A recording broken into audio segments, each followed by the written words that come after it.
Contractor आहे त्याच्याचे नेगोसिएशनही final झालं आहे आणि त्यांनी जे रेग्युलर कॉस्ट आहे त्याला जवळपास 1/3 आणून आणि सहमती दिली आहे चालवण्याची. या दरम्यान ऑपरेटर नियुक्त करण्याची कारवाई पॅरलली सुरू आहे.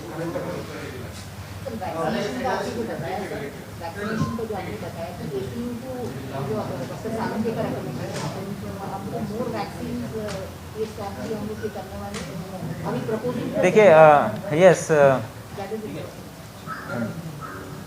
the issue is that doctors or the health workers in Pune, they are of the opinion, and other stakeholders also, they are of the opinion that since Pune is the worst affected city, so for vaccination also Pune should get priority.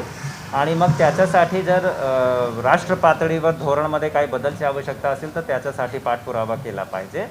Recommendation डॉक्टर्सची अशी आहे की दुसरी लाटचा प्रभाव जर कमी करायचा असेल किंवा त्याचं प्रमाण कमी करायचं असेल तर वॅक्सिनेशन हा जे आहे ते सर्वोत्तम पर्याय आहे, सर्वोत्तम उपाय आहे याच्यासाठी.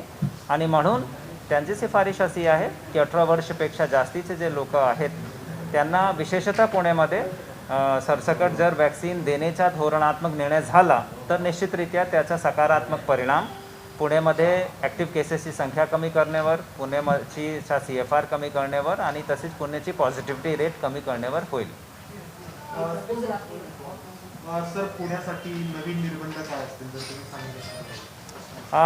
नवीन निर्बंध फारसे काही नाही आहेत. आज पालकमंत्री महोदयाने सगळी गोष्टीचा डिटेल आढावा घेतला आणि जे निर्णय घेण्यात आलेले आहेत मी याच्या आधी आपल्याला वाचून दाखवला. फटाफट पुन्हा एकदा आपल्याला सांगतो.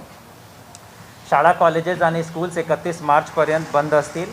मात्र 10वी आणि 12वीचे जे स्टुडंट्स आहेत त्यांना त्रास होऊ नये म्हणून त्यांना रिलॅक्सेशन यामध्ये असणार आहेत. रात्री 11 वाजलेपासून सकाळी 6 वाजेपर्यंत संचारबंदी असणार आहे आणि एसेन्शियल ॲक्टिव्हिटीसाठी जे लोक बाहेर पडतात त्यांच्यावर निर्बंध असणार नाही. जसे न्यूजपेपरचे वेंडर्स आहेत, दूधचे वेंडर्स आहेत, मेडिसिनवाले लोक आहेत. रेस्टॉरंट्स आणि हॉटेल्स हे रात्री 10 वाजता बंद होतील. मात्र 10 वाजेपर्यंत जेव्हा ते कार्यरत असतात तेव्हासुद्धा ते 50% क्षमतेनेच ग्राहकांना सेवा देऊ शकतात. प्रत्येक रेस्टॉरंट आणि बार याच्यासाठी हा मॅन्डेटरी असणार आहे की त्यांनी हॉटेलच्या बाहेर एक तक्ता लावायचा आणि त्यामध्ये एकूण आसन क्षमता आणि त्यापैकी ऑक्युपाईड आसनांची संख्या हे डायनॅमिक पद्धतीने ते त्याच्यावर रिफ्लेक्ट करतील.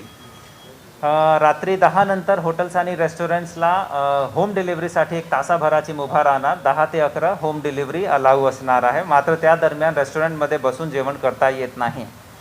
मॅरेजेस तसेच जे धार्मिक कार्यक्रम असतात तसेच जे अंत्यविधीशी संबंधित सगळे कार्यक्रम आहेत, दहन कार्यक्रम, दफन कार्यक्रम, दशक्रियाविधी, या कुठल्याही कार्यक्रमात 50पेक्षा जास्त लोक हे सहभागी होऊ शकत नाही.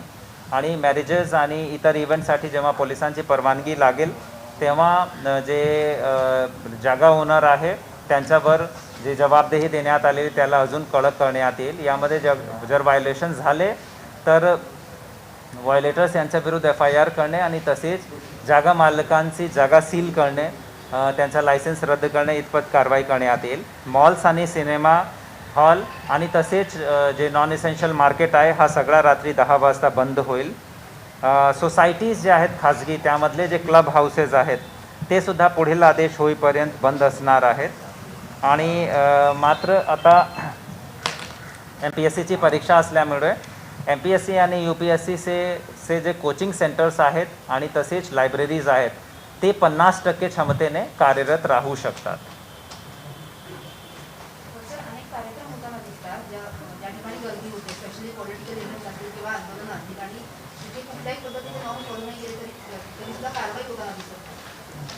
कारवाई मोठ्या प्रमाणावर होत आहे पोलिसांमार्फतही. आणि थोडासा हे विषय सगळे संवेदनशील असतात. एखादा मॅरेज फंक्शनमध्ये पोलिसांची एंट्री पोलिसांनाही तो थोडासा एम्बॅरेसिंग वाटते, जे आयोजक आहेत त्यांनाही वाईट वाटते. परंतु आज पालकमंत्री महोदयाने स्पष्ट सूचना दिली आहे की यासारखे जे परवानगी घेऊन जे काही कार्यक्रम होतात त्यामध्ये कुठलाही नियमभंग होत असेल तर अत्यंत कडक भूमिका घेऊन त्यांच्या विरुद्ध दंडात्मक कारवाई करायची आहे. सर, परत एकदा रिपीट फक्त शाळा 31 मार्च पर्यंत 31 पर्यंत. Yes yes. शाळा आणि कॉलेजेस दोन्ही. शाळा, कॉलेजेस, स्कूल, विद्यालय, सगळी गोष्टी.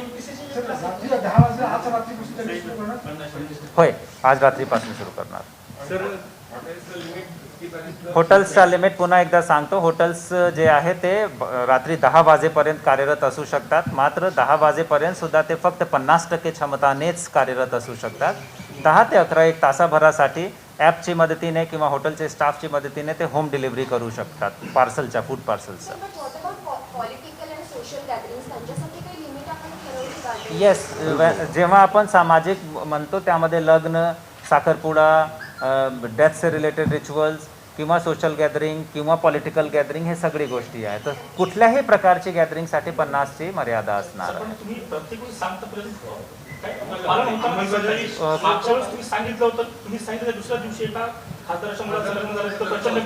आणि त्याच्यानंतर काय झाला तो नाही, ऐकून घ्या. म्हणूनच आपली आवश्यकता आहे की, कारण काय आहे की हा लोकांना आम्ही अपील करत आहोत.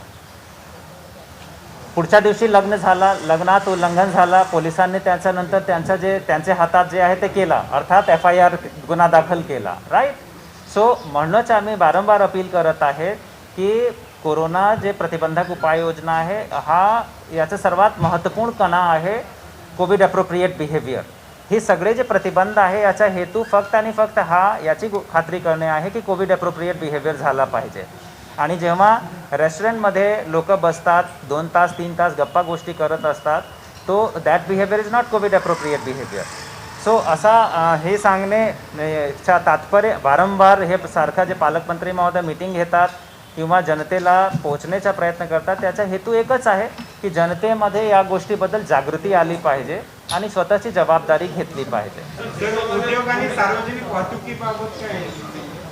सार्वजनिक वाहतुकीवर जे सध्या जे नियंत्रण होता, निर्बंध होता, अर्थात ते 50% क्षमतेने चालू होते तेवढाच आहे.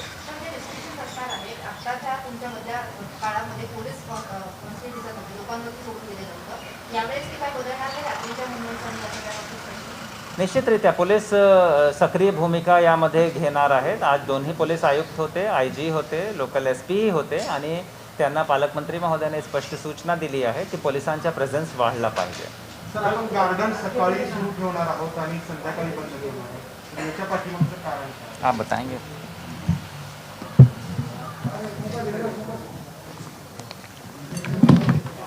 गार्डन्स सकाळचे सत्रात सुरू राहतील, पण संध्याकाळी हे गार्डन्स बंद राहणार आहेत.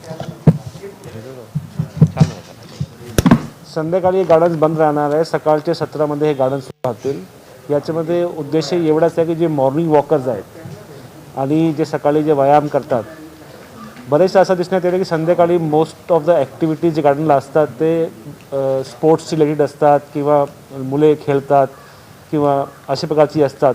पण जे सकाळचे मॉर्निंग वॉकर्स आहेत, सकाळी 6ला 7ला ते व्यायामाच्या दृष्टीने येतात, त्या सकाळी गार्डन्स सुरू राहतील, पण संध्याकाळी गार्डन्स बंद राहणार आहेत.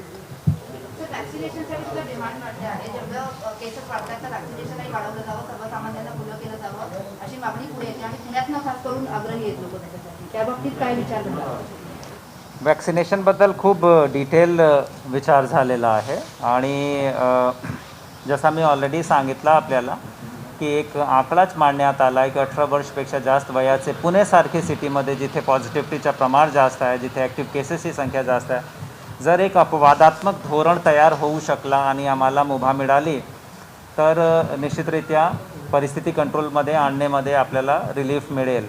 वॅक्सिनेशनचं प्रमाण वाढलं आहे. 16 जानेवारीला पुण्यामध्ये एकूण 31 वॅक्सिन सेंटर्स होते, जे आता 10 मार्चला लेस दॅन 2 मंथ्समध्ये ते 7 पटने वाढून 208 सेंटर्स सध्या झालेले आहेत.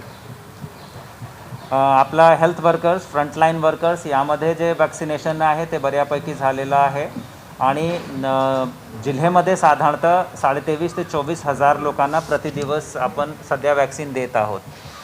आम्ही आज माननीय पालकमंत्री महोदय यांच्यासमोर हा विषय मांडला आहे की जर आम्हाला मुबलक वॅक्सिन साठा उपलब्ध झाला आणि तसेच आम्हाला सेंटर्सची संख्या वाढवण्याची परवानगी मिळाली तर हे 22,000-23,000 जे प्रतिदिवस वॅक्सिनेशन होतात त्याला आम्ही किमान 1,00,000 वॅक्सिनेशन प्रतिदिवसपर्यंत घेऊन जाऊ शकतो.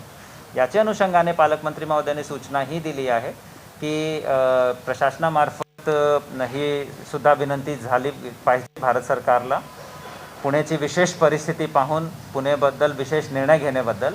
आणि तसेच दोन्ही खासदार जे आज उपस्थित होते, माननीय गिरीश बापट साहेब आणि मावळ भागाचे माननीय खासदार श्री बारणे साहेब, त्यांनासुद्धा पालकमंत्री महोदयाने विनंती केली की त्यांच्या मार्फत भारत सरकारची पातळीवर या विषयाबद्दल पाठपुरावा झाला पाहिजे.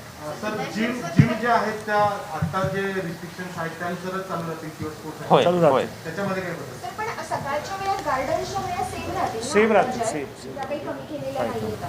सर, आपण दुसरा काही सिरो सर्वे प्लॅन करतोय का now that vaccination has been rolled out? नाही, not at all. Sero survey immediately काय आहे की फेज 1मध्ये जेव्हा आपण होतो तर 3 सिरो सर्वे आपले झाले होते आणि एकंदरीत जे चित्र आहे तो स्पष्ट झाला. आपला सिरो प्रिव्हेलन्स किती आहे, तसेच आपला हर्ड इम्युनिटीच्या दिशेने आपण किती पुढे गेलो आहोत. जवळपास विषय आज स्पष्ट आहे. जे टाटा कन्सल्टन्सी सर्व्हिसेसने विश्लेषण दिला त्यातून खूप स्पष्ट दिसते की ऑगस्ट सप्टेंबरच्या महिन्यामध्ये पुणे म्युनिसिपल कॉर्पोरेशनचे ज्या ज्या वॉर्ड्समध्ये केसेसचा प्रमाण जास्त होता त्या वॉर्ड्समध्ये सध्या केसेसचं प्रमाण कमी आहे. आणि ज्या वॉर्ड्समध्ये केसेसचं प्रमाण कमी होता तिथे केसेसची संख्या वाढली आहे. सो सिरो सर्वेलन्सतून जे बेसिक गोष्टी आपल्याला कळते ती एवढीच आहे की हर्ड इम्युनिटी येईपर्यंत इन्फेक्शनचे चान्सेस असतात. आणि जर इन्फेक्शन प्रिव्हेंट करायचं असेल तर परत गोष्टी तीच येते की कोविड ॲप्रोप्रिएट बिहेवियर करायचाच आहे. सोशल डिस्टन्सिंगचा पालन करणे, हँड सॅनिटाईज करणे किंवा हात धुणे आणि गर्दी टाळणे, ही गोष्टी जर आपण केली तर निश्चितरित्या याच्यातून आपल्याला मार्ग निघू शकते. होम आइसोलेशन के लिए क्या करिए? होम आइसोलेशन के बारे में आज काफ़ी डिटेल डिस्कशन हुआ है. दोन या विषयाबद्दल निर्णय झालेले आहेत. एक की इन्स्टिट्यूशनल आयसोलेशन याची संख्या वाढवली पाहिजे, जे वाढतही आहेत सध्या. आणि त्याचे व्यतिरिक्त जे होम आयसोलेशनमध्ये लोक आहेत त्यांच्याकडून कुठल्याही प्रकारचा उल्लंघन होणार नाही याच्यासाठी दोन गोष्टीची खात्री करण्याची सूचना मिळाली आहे आम्हाला. एक की सोसायटीज आणि जे रेसिडेंट वेलफेअर असोसिएशन आहेत त्यांना यामध्ये इन्व्हॉल्व करणे आणि त्यांना जबाबदेही देणे. आणि दुसरा की दोन्ही कॉर्पोरेशन किंवा प्रशासनामार्फत होम आयसोलेटेड जे लोक आहेत त्यांच्यासाठी काउन्सिलिंगची आणि हँड होल्डिंग सपोर्टची सतत व्यवस्था करणे, जे आपण फेज 1मध्ये ऑलरेडी केला होता. आपले वॉर रूमतून आणि आपल्या स्मार्ट सिटीचे कंट्रोल रूमतून आपण सतत त्यांना कॉल करायचा, कोविड ॲप्रोप्रिएट बिहेवियरबद्दल त्यांना अपील करायची आणि तसेच त्यांची जे मेडिकल कंडिशन आहे त्याच्यावरही आपण तेव्हा एक सूक्ष्म तेव्हा आपण एक नियंत्रण ठेवत होतो.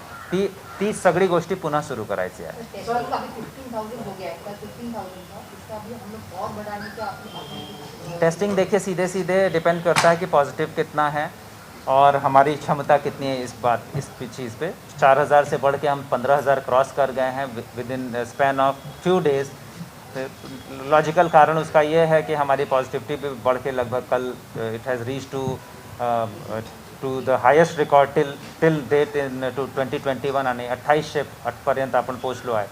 सो निश्चितरित्या टेस्टिंग ला पॉझिटिव्हिटीचा प्रमाण पाहता टेस्टिंगला रेग्युलेट करणे याच्याबद्दल आज चर्चा झाली आहे. ससून मेडिकल कॉलेज त्यांची क्षमता वाढवणे, त्यांना अतिरिक्त निधी उपलब्ध करून देणे ज्यांच्यामुळे त्यांच्याकडे किमान 700 to 1,000 टेस्ट्स पर डे ही क्षमता त्यांची वाढणार आहे.